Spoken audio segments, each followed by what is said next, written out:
Kekasih di dalam Tuhan,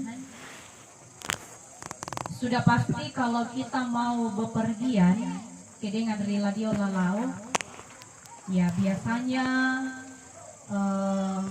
kita mencari jalan yang terdekat. Dengan reladio lalau ya dipiang itu lalan mademi palapalambi, supaya kita bisa sampai dengan cepat. Tetapi Bapak Ibu Saudara, bagi bangsa Israel di dalam bacaan kita ini, ternyata bahwa Tuhan tidak menuntun mereka melewati jarak yang dekat, tetapi justru melalui jalan yang berputar melewati padang gurun. Karena Tuhan mengatakan ya jangan-jangan bangsa ini akan menyesal.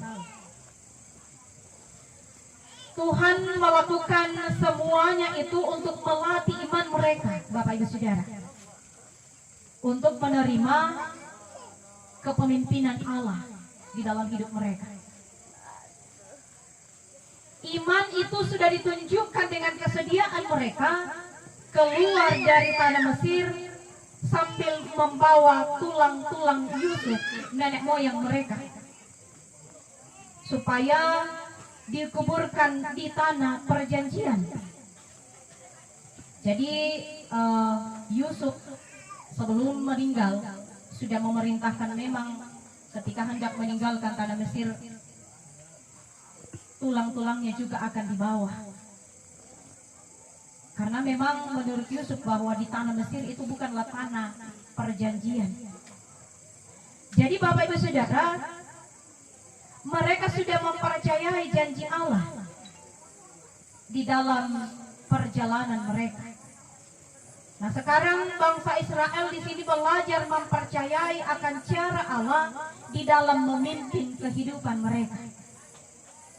Dan cara Allah ini adalah setelah mereka keluar dari Mesir, Tuhan menyatakan pimpinannya. Dikatakan bahwa dengan berjalan di depan bangsa Israel, pada siang hari Tuhan memimpin di dalam tiang awan dan tiang api untuk menerangi mereka pada waktu malam. Nah, Bapak Ibu Saudara-saudara, pimpinan Tuhan ini tidak hanya dinyatakan pada awal perjalanan mereka saja, tetapi secara konsisten Tuhan terus memimpin langkah-langkah mereka menuju ke tanah Kanaan, tanah perjanjian. Bapak Ibu Saudara-saudara yang sama dikasihi oleh Tuhan kita Yesus Kristus, saat ini bagi kita sekalian bersama dengan segenap rukun keluarga, kita boleh juga mengatakan bahwa kita benar-benar juga merasakan pimpinan Tuhan di dalam perjalanan mengarungi padang gurun dunia ini. Tuhan memimpin kita, ya mungkin bukan melalui tiang awan dan tiang api, namun melalui setiap kebenaran firman Tuhan. Sehingga ketika Allah memimpin bangsa Israel, demikian juga Allah akan memimpin kehidupan kita. Ia telah memberikan kekuatan, memberi kemampuan, bahkan segala apa yang kita perlukan Bapak Ibu Saudara di dalam melakukan pekerjaan di tempat ini, di dalam memindahkan jenazah orang tua kekasih ke tempat yang layak.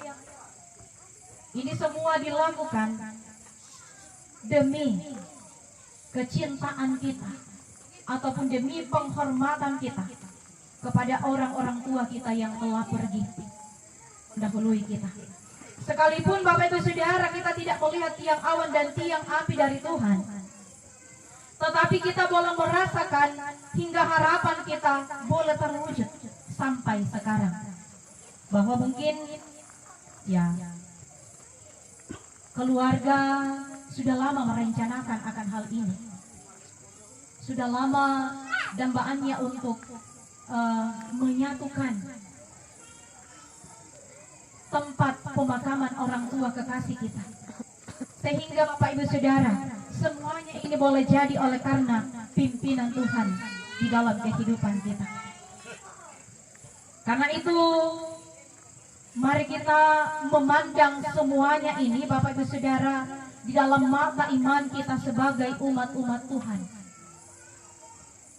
Seperti yang saya katakan tadi bahwa semuanya ini adalah rasa cinta kita kepada orang-orang tua kita, saudara-saudara kita yang sudah pergi mendahului kehidupan kita.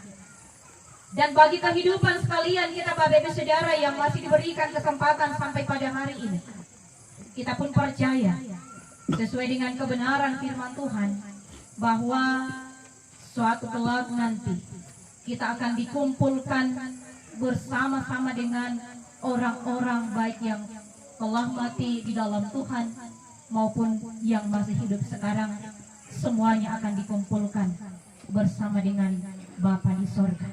Itulah yang menjadi keyakinan dan pengharapan bagi kita sekalian Bapak Ibu Saudara. Pimpinan Tuhan jelas dan tegas, nyata di dalam setiap kebenaran firman-Nya, termasuk yang boleh kita baca dan kita renungkan pada malam hari ini. Untuk itu saudara-saudara yang kekasih, mari kita tetap senantiasa bergantung kepada Tuhan, memperkuat iman pengharapan kita di dalam perjalanan kehidupan kita ke depan. Setelah pekerjaan di tempat ini selesai, kita percaya bahwa pimpinan Tuhan terus senantiasa terjadi di dalam kehidupan kita, dan biarlah kasih dan pimpinannya akan terus senantiasa kita alami dan kita rasakan di dalam setiap perjalanan kehidupan kita di masa-masa yang akan datang. Tuhan Yesus menolong, memberkati kita melalui firman-Nya. Amin.